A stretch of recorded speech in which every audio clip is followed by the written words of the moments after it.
আল্লাহ রাব্বুল আলামিন পৃথিবীর প্রথম মানুষ, প্রথম নবী, প্রথম মানব, আপনার আমার আদি পিতা হযরত আদম আলাইহিস সালাতু ওয়াস সালামকে জান্নাতের মাঝে সৃষ্টি করেছেন।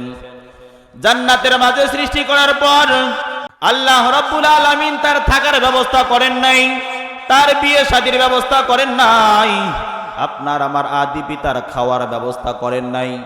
সর্বপ্রথম হযরতে আদম আলাইহিস সালাতু ওয়াস সালামকে মহান আল্লাহ রাব্বুল আলামিন জান্নাতে বিভিন্ন নাজ নিয়ামতের নাম শিক্ষা দিয়েছেন, বিভিন্ন গাছপালার নাম শিক্ষা দিয়েছেন, বিভিন্ন পশু প্রাণীদের নামগুলো আল্লাহ রাব্বুল আলামিন শিক্ষা দিয়েছেন। শিক্ষা দেওয়ার পর আল্লাহ রাব্বুল আলামিন তার ফেরেশতাদেরকে ডাক দিলেন, ও আমার ফেরেশতারা, তোমরা সকলে সমবেত হও। সকল ফেরেশতারা যখন আদম আলাইহিস সালাতু ওয়াস সালামের সামনে উপস্থিত হইল, আল্লাহ রাব্বুল আলামিন সকল ফেরেশতাদেরকে বললেন, ও আমার ফেরেশতারা, তোমরা বলো তো এই গাছটার নাম কি? ফেরেশতারা নাম বলতে পারতেছে না। আল্লাহ রাব্বুল আলামিন প্রশ্ন করলেন, ও আমার ফেরেশতারা, বলো তো এই প্রাণীটার নাম কি? ফেরেশতারা বলতে পারতেছে না। এমনি ভাবে আল্লাহ রাব্বুল আলামিন হযরত আদম আলাইহিস সালাতু ওয়াস সালামকে বললেন, রে আদম, বলো তো এই গাছটার নাম কি?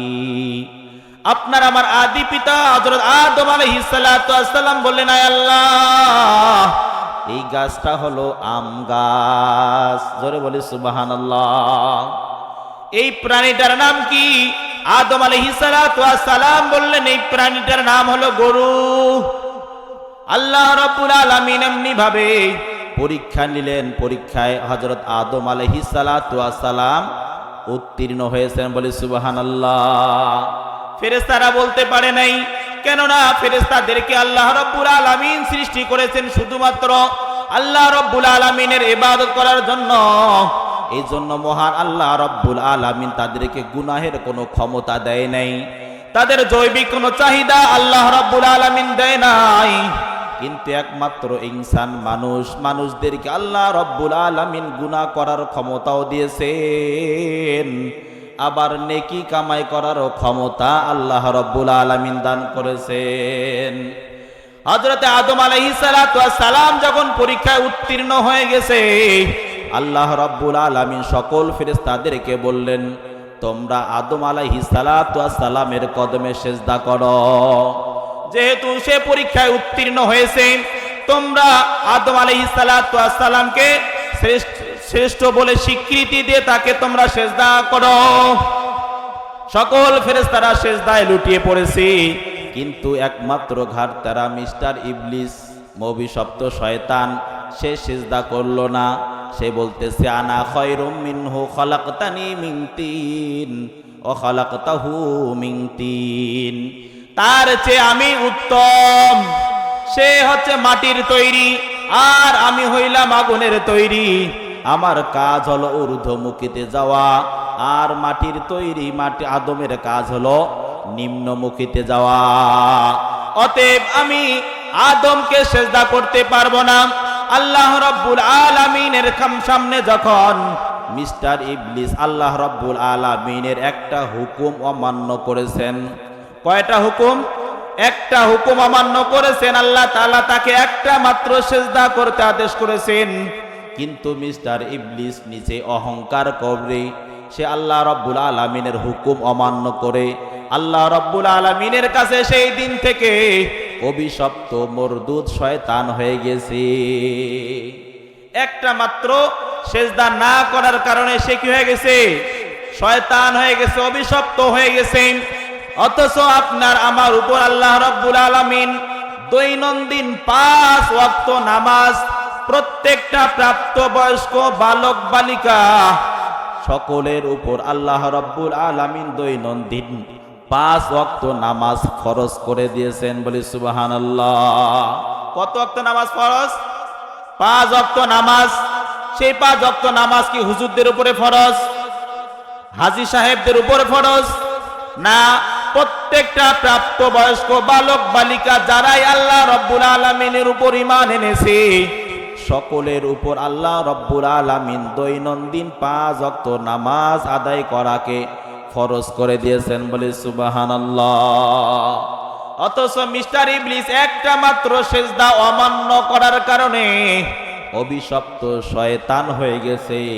আর আপনি আমি ইচ্ছায় অনিচ্ছায় নানান অজুহাতে দৈনন্দিন আমার আল্লাহর 5টা হুকুম, 5 ওয়াক্ত নামাজ আপনি আমি ইচ্ছা করে ছেড়ে দিতেছি। এজন্য সম্মানিত ভাইরা, মৃত্যুর পর হাসরের ময়দানে সর্বপ্রথম আপনাকে আমাকে জিজ্ঞাসা করা হবে, আউয়ালু মা ইউহাসাবু বিহিল আবদু ইয়াউমাল কিয়ামাতিস সালাহ। কিয়ামতের দিন সর্বপ্রথম আপনাকে আমাকে জিজ্ঞাসা করা হবে, বান্দা নামাজ আদায় করেছো কিনা। সবার আগে প্রশ্ন কি? নামাজ আদায় করেছি না? যদি নামাজ সঠিকভাবে আপনি আমি নামাজের হিসাব দিতে পারি, এরপরে আপনার আমার যাকাতের হিসাব, দানের হিসাব, অন্য যত আমল আছে সকল আমল আল্লাহ রাব্বুল আলামিনের কাছে গ্রহণযোগ্য হবে, বলে সুবহানাল্লাহ। তাহলে সবার আগে কি? সবার আগে নামাজ। এই নামাজকে অবহেলা করা যাবে না। এই নামাজ যদি আপনি আমি আদায় করি, আল্লাহ রাব্বুল আলামিন বলেন, ইন্নাস সালাতা তানহা আনিল ফাহশাই ওয়াল মুনকার। চিল্লায়া বলেন আল্লাহু আকবার।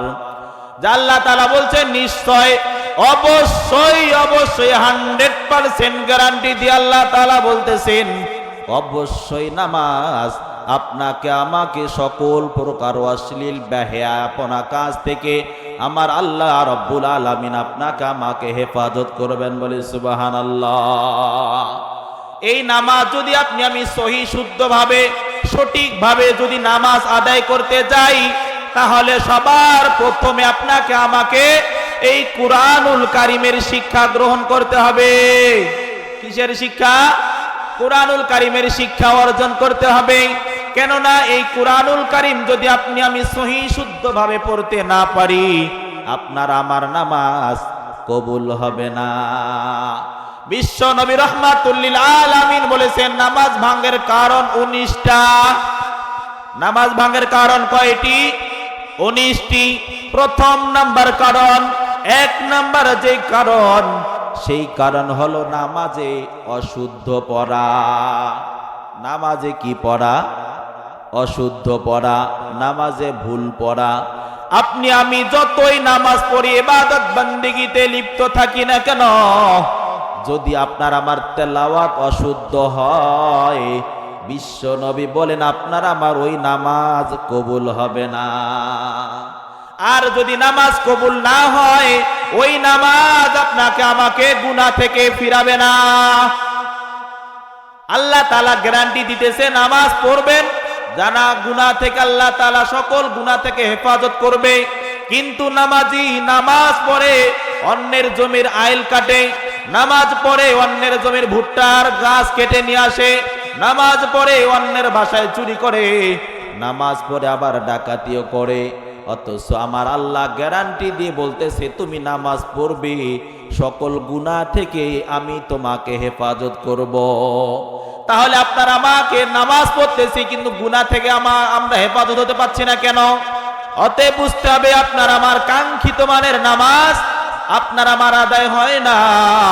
এই জন্য যদি নামাজকে সহি শুদ্ধ করতে চাই, তাহলে দ্বীনি শিক্ষার বিকল্প কিছু নাই।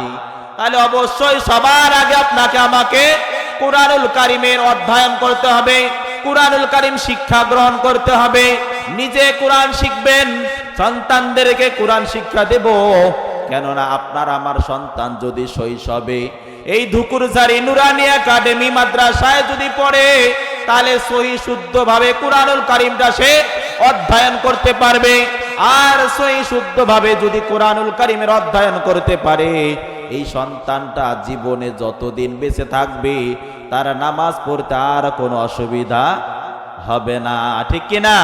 তাকে সহি শুদ্ধভাবে সুন্দরভাবে নামাজটা এখানে শিক্ষা দেওয়া হবে, তাকে কুরআনুল কারীমটা সহি শুদ্ধভাবে শিক্ষা দেওয়া হবে। আর এই সন্তান যেমনি ভাবে এখানে তাকে কোরআনুল কারিমে শিক্ষা দেওয়া হবে। অনুরূপভাবে আপনার আমার মৃত্যুর পর আপনার আমার জানাজার নামাজটাও পড়ানোর প্রশিক্ষণ এখানে দেওয়া হবে, ঠিক না? নামাজি যখন আপনার আমার একটা সন্তান থাকবে, আপনার আমার মৃত্যুর পর জামানার যত বড়ই আলেম হোক না কেন, আপনার আমার জানাজার সামনে যাওয়ার কারো সাহস থাকবে না, ঠিক কিনা? কেননা তার যোগ্য একটা সন্তান হাফেজ আলেম হয়েছে। এই সন্তানটা যখন জানাজার নামাজে দাঁড়িয়ে যাবে, কলিজা ফেটে তার কান্না চলে আসবে। এতদিন যাবত আমার বাবার ছায়া আমার মাথার উপরে ছিল, আজকে থেকে আমার বাবা দুনিয়া ছেড়ে চলে গেছে। মৃত্যুর পর কবরে জিন্দেগি সারা দুনিয়ার জিন্দেগি তার বাবার সঙ্গে দেখা হবে না। মনের ব্যথায় বিরহ ব্যথায় আপনার আমার এই সন্তানটা চোখের পানি অঝরে কান্নাকাটি করবে। আমার আল্লাহর হাবিব বলেন, ওই সন্তানের চোখের পানি নাকের ডগা পার হওয়ার পূর্বে আল্লাহ তাআলা ওই সন্তানের দোয়া কবুল করে নেবেন, বলে সুবহানাল্লাহ। এই সন্তানটাকে মাদ্রাসায় শিক্ষা দেওয়া হবে। ওয়াকাদা রাব্বুকা আল্লা তা'বুদু ইল্লা ইয়্যাহু ওয়া বিল ওয়ালিদাইনি ইহসানা। এরে আদরের সন্তান, আমার আল্লাহ রাব্বুল আলামিন কুরআনুল কারীমের মাঝে ঘোষণা দিয়েছেন, এরে বান্দা বান্দি তোমাদের উপর আমি আল্লাহ রাব্বুল আলামিনের হুকুম দিতেছি। আল্লাহ রাব্বুল আলামিনের পক্ষ থেকে রায় হয়েছে, ফয়সালা হয়েছে, সিদ্ধান্ত গ্রহণ করা হয়েছে, আমি আল্লাহ রাব্বুল আলামিনের ইবাদতের পর তোমরা তোমাদের আব্বা এবং আম্মার ইবাদত করবে, বলে সুবহানাল্লাহ। আল্লাহ রাব্বুল আলামিনের ইবাদতের পর কার ইবাদত করতে হবে? আব্বা এবং আম্মার আনুগত্য করতে হবে। পিতামাতার অবাধ্য হওয়া যাবে না, পিতামাতার সঙ্গে ধমক দিয়ে কথা বলা যাবে না। আল্লাহ রাব্বুল আলামিন বলছেন, উফফি ওয়ালা তানহারহুমা ওয়া কুল্লাহুমা কাওলান কারীমা। এরে সন্তান, তুমি তোমার বাবা মার সঙ্গে, মা বাবার সঙ্গে রাগ করে ধমক দিয়ে কথা বলবে না। কেননা তুমি যখন তোমার আব্বা আম্মাকে ধমক দিয়ে কথা বলো, তখন আমি আল্লাহ রাব্বুল আলামিনের আরশে আজিম পর্যন্ত কেঁপে ওঠে, বলে নাউজুবিল্লাহ। অনেক কুলাঙ্গার সন্তান এখন আমাদের সমাজে আছে, যেই সন্তানরা শুধু মা বাবাকে পৃথক করেই দেয় না, তাদেরকে ধমক দিয়ে কথা বলে, এমনকি বেত্রাঘাত করে, ঠিক কিনা? বাড়ি থেকে বের করে দেয়। কথিত আছে, একবার তার সন্তান তার বৃদ্ধ পিতাকে ঘর থেকে পিটাইতে পিটাইতে রাস্তার একটা নির্দিষ্ট জায়গায় পর্যন্ত চলে গিয়েছে। এমন সময় তার বাবা তাকে ডাক দিয়ে বলতেছে, সন্তান, তুমি আর আমাকে সামনে নিয়ে যাও না বাবা। কেননা তুমি যদি সামনে আমাকে নিয়ে যাও, ভবিষ্যতে তোমারও তাকে সামনে যাইতে হবে। কেননা আমি তোমার দাদা আমার বাবাকেও এইভাবে পিটাইতে পিটাইতে এই পর্যন্ত নিয়ে এসেছিলাম, বলি নাউজুবিল্লাহ। কিন্তু আপনার আমার সন্তান যদি এই ধুকুরজারি নুরানি একাডেমি মাদ্রাসায় পড়ে দ্বীনি শিক্ষায় শিক্ষিত হয়, এই সন্তানের দ্বারা কখনোই আপনি আমি অপমানিত হব না, লাঞ্ছিত হব না। এই সন্তান কখনো আপনাকে আমাকে বৃদ্ধাশ্রমে রেখে আসবে না, ঠিক কিনা? যতগুলো বৃদ্ধাশ্রম আছে খোঁজ নিয়ে দেখেন, কোন একটা বৃদ্ধাশ্রমে হাফেজের বাবা, আলেমের বাবাকে পাবেন না। যত বৃদ্ধাশ্রমে পিতামাতারা রয়েছে খোঁজ নিয়ে দেখেন, সকল যারা জেনারেল শিক্ষায় শিক্ষিত, যারা বড় বড় অফিসার, বড় বড় কলকারখানায় চাকরি করে, এদের মা বাবা ওই বৃদ্ধাশ্রমে পাওয়া যায়। কিন্তু কোন হাফেজ আলেমের পিতামাতাকে বৃদ্ধাশ্রমে পাওয়া যাবে না। কেননা এই সন্তানকে শৈশবে যখন আমি মাদ্রাসায় দিয়েছি, এই মাদ্রাসায় পিতামাতার খেদমত, বিররুল ওয়ালিদাইন, পিতামাতার খেদমত সম্পর্কে এই সন্তানের ব্রেনের ভিতরে ঢুকাই দেওয়া হয়েছে, বলে সুবহানাল্লাহ। তাহলে এই সন্তান যদি আপনার আমার হক্কানি হাফেজ হয়, আলেম হয়, এই সন্তান মৃত্যুর পর আমার আল্লাহর জান্নাতে যাবে, বলি সুবহানাল্লাহ। বিশ্ব নবী রাহমাতুল লিল আলামিন বলেন, মান ক্বরাআল কুরআন ফাস্তাজহারাহু ফাহাল্লা হালালাহু ওয়া হাররামা হারামাহু আদখালাহুল্লাহুল জান্নাহ ওয়া শাফাআহু ফি আশরাতিন মিন আহলি বাইতিহি কুল্লুহুম ক্বাদ ওয়াজাবাত লাহুন নার।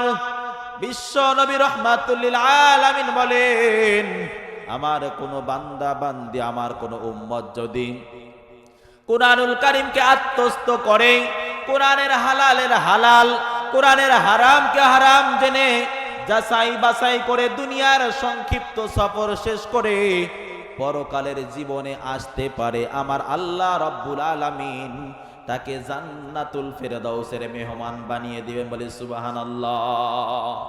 ওয়া শাফাআহু ফি আশরাতিন মিন আহলি বাইতিহি কুল্লুহুম ক্বাদ ওয়াজাবাত লাহুন নার।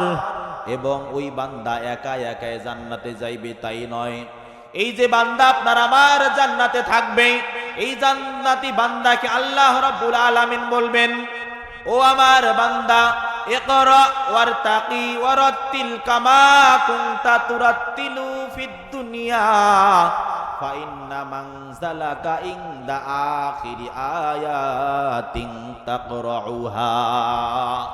এরে বান্দা, দুনিয়ায় যেমনি ভাবে তার তিলের সহিত সহি শুদ্ধ ভাবে আমি আল্লাহর কালামকে তুমি সুন্দরভাবে তেলাওয়াত করেছো, অনুরূপ ভাবে আমার জান্নাতে আজকে তুমি কুরআনুল কারীমের তেলাওয়াত করো।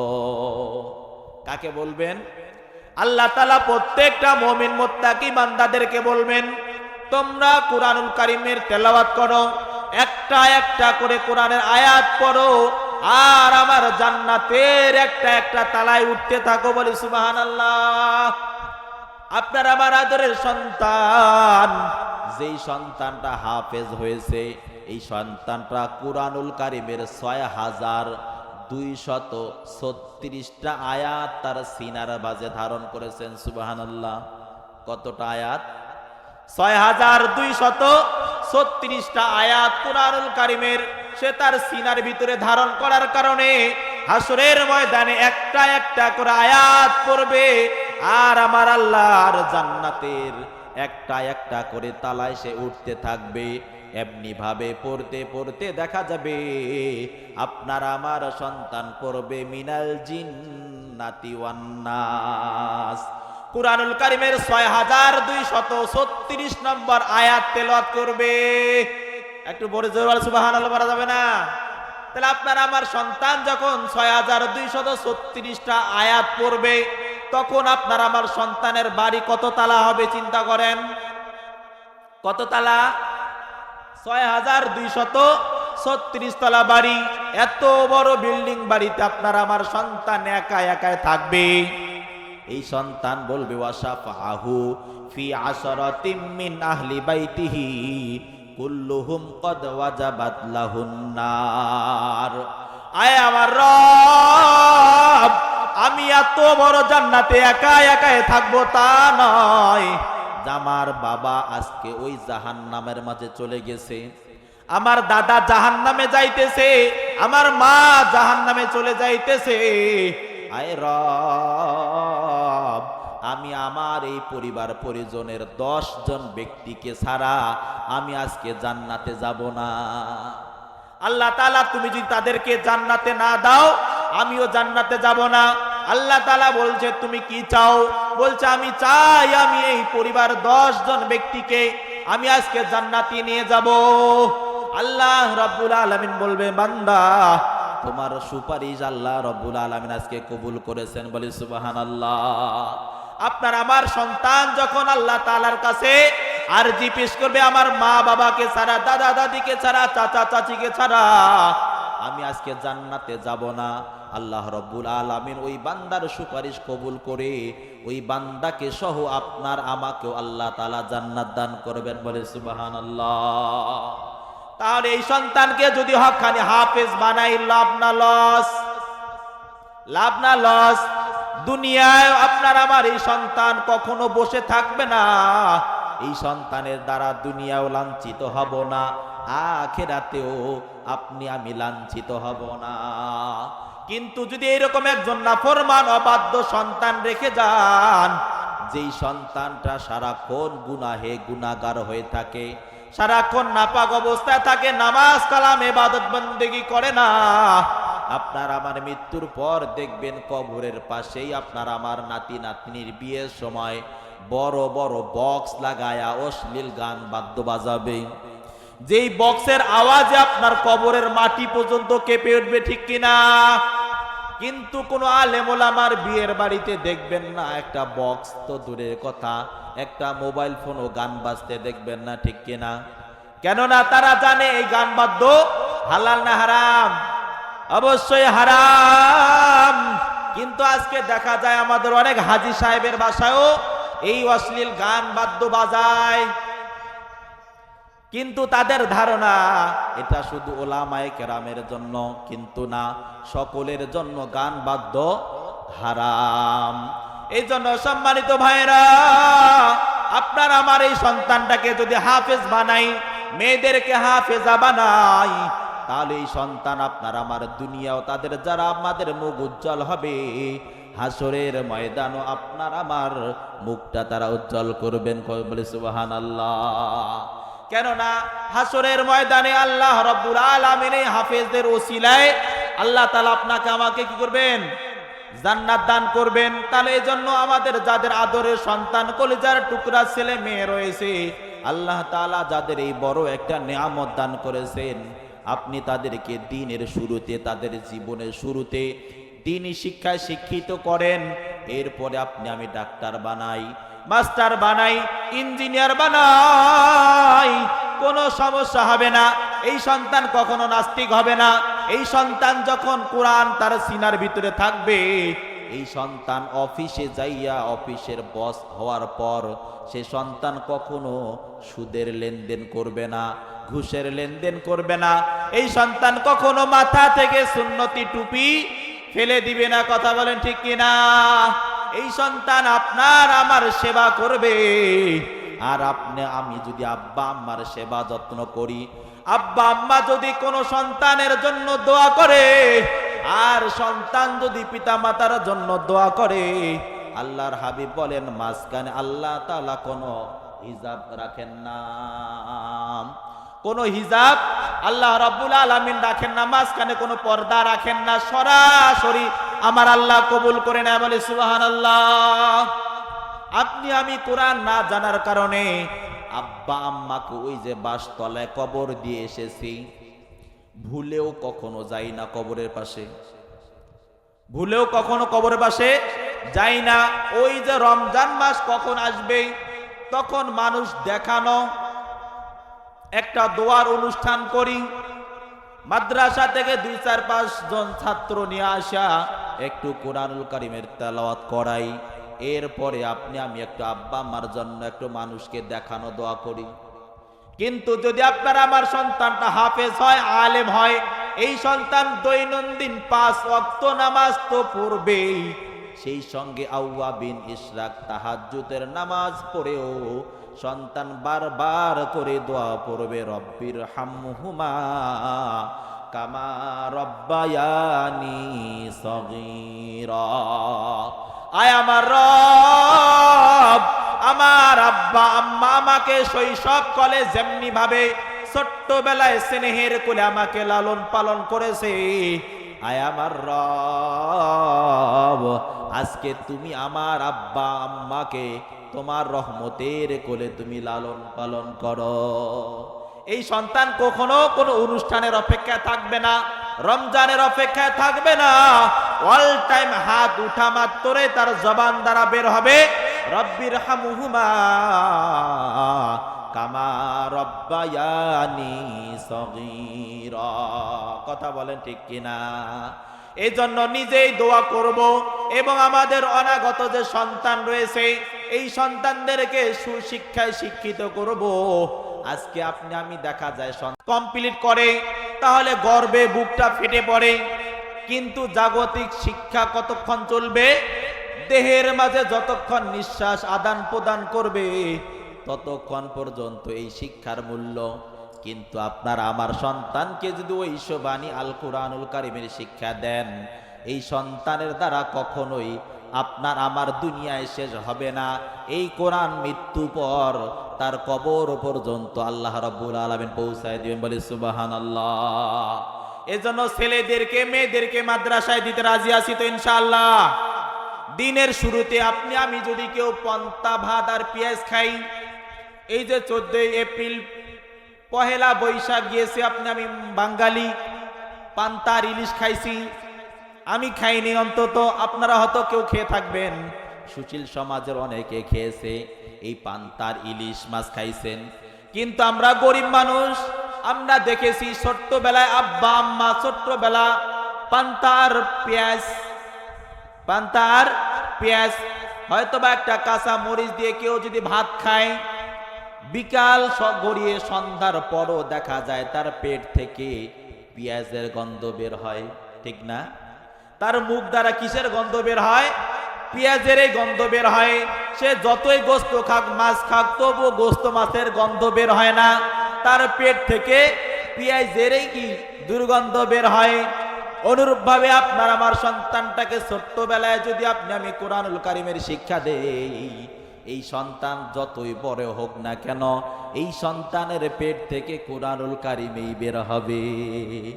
এই সন্তানের দ্বারা কখনো গুনাহের কাজ করা কি সম্ভব হবে না। এই সন্তান দ্বারা আপনি আমি দুনিয়াও লাঞ্ছিত হব না, আখিরাতেও লাঞ্ছিত হব না। এই সন্তান আপনার আমার আদরের সন্তান যদি হাফেজ হয়, আলেম হয়, আপনার আমার মেয়েটা যদি হাফেজা হয়, আলেমা হয়, তাহলে দেখা যাবে সে তার পরিবার পরিজনের 10 জন ব্যক্তিকে জান্নাতে তো নিয়েই যাবে, আশেপাশে যারা রয়েছে তাদের জন্য সুপারিশ করে আমার আল্লাহর জান্নাতে নিয়ে যাবে, বলে সুবহানাল্লাহ। এজন্য আপনার আমি সন্তান যারা রয়েছে আপনার আমার পিতামাতার জন্য দোয়া করব, এবং পিতামাতা যারা হয়েছে তারা আপনার আমার আদরের সন্তানদের জন্য আল্লাহ রাব্বুল আলামিনের কাছে দোয়া করব। আপনি আমি চিন্তা করি আপনার আমার এই সন্তানটা যদি হাফেজ হয়, আলেম হয়, খাবে কি? হুজুর মানুষ খাবে কি? খাওয়ার টেনশন আপনার, খাওয়ার দায়িত্ব কি আল্লাহ তাআলা আপনাকে দিয়েছে? এলাকায় খোঁজ নিয়ে দেখেন, ইন্টার পাস অনেক বেকার যুবক বসে রয়েছেন, চাকরি নাই, মা বাবার ঘাড়ে বোঝা হয়ে বসে রয়েছে। কিন্তু এলাকায় দেখেন এমন কোন একটা হাফেজ নাই যে হাফেজটা বাসার ভিতরে বসে আছে। আছে আপনাদের জানা মতে? আল্লাহ রাব্বুল আলামিন তার রিজিকের ব্যবস্থা করে দিয়েছেন। কেননা মহান আল্লাহ রাব্বুল আলামিন বলেছেন, ওয়া মিন দাব্বাতিন ফিল আরদি ইল্লা আলাল্লাহি রিজকুহা। আল্লাহ রাব্বুল আলামিন বলেন, পৃথিবীতে বিচরণশীল প্রত্যেকটা প্রাণীর রিজিকের দায়িত্ব আমি আল্লাহ রাব্বুল আলামিন গ্রহণ করেছি, বলে সুবহানাল্লাহ। আপনার আমার এই সন্তানটাকে যদি হাফেজ আলেম বানাই, রিজিকের অভাব হবে না। এজন্য সম্মানিত হাজিরিন, দুনিয়ার জাগতিক শিক্ষায় শিক্ষিত করেন। বাংলাতে MA পাস তুমি, ইংলিশে BA পাস তুমি, সব বিষয় পাস করলে তুমি কোরআন কেন শিখলে না? হাদিস কেন শিখলে না? কোরআন কেন শিখলে না? হাদিস কেন শিখলে না? এজন্য সম্মানিত হাজিরিন, যত শিক্ষায় শিক্ষিত হই না কেন সবার আগে প্রাধান্য দিবে কোরআনুল কারীমকে। আল্লাহ রাব্বুল আলামিন আপনার আমার যা কিছু বললাম ভুল ত্রুটি ক্ষমা করে সর্বপ্রথম আমাকে সহ আপনাদের সবাইকে আমল করা তৌফিক দান করুন।